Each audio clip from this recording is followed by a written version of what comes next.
السلام علیکم ورحمۃ اللہ وبرکاتہ۔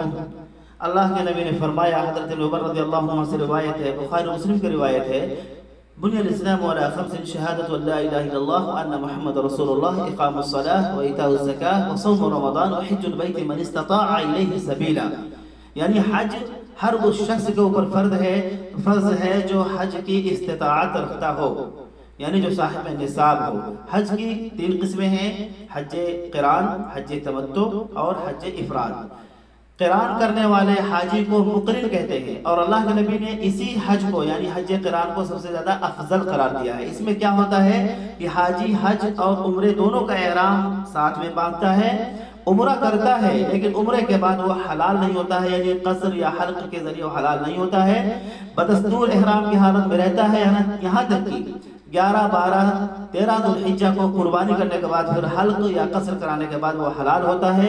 ایسے حج کو حج قران کہتے ہیں اور یہ سب سے زیادہ افضل ہے۔ دوسرے نمبر پر آتا ہے حج تمتع۔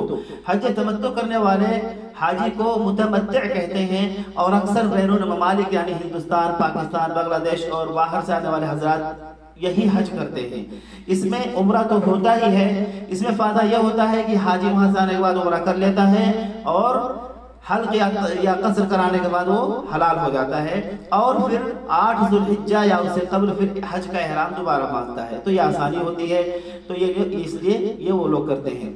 حج افراد، جس کو کرنے والے حاجی کو مفرد کہتے ہیں، تو یہ حج اکثر جو ہے میقات یا اور حدود حرم کے درمیان رہنے والے حضرات جو حل میں رہتے ہیں، حلی کہلاتے ہیں، یہ حضرات حج افراد کرتے ہیں۔ تو حج افراد ویسے کوئی بھی کر سکتا ہے، لیکن اکثر یہی لوگ کرتے ہیں۔ اور مسئلہ یہ ہے کہ قربانی کون کون سے حاجی کے اوپر واجب اور فرض ہوتی ہے، تو قربانی جو حاجی کے اوپر جو واجب اور فرض ہوتی ہے اس قربانی کو کہتے ہیں دم شکر۔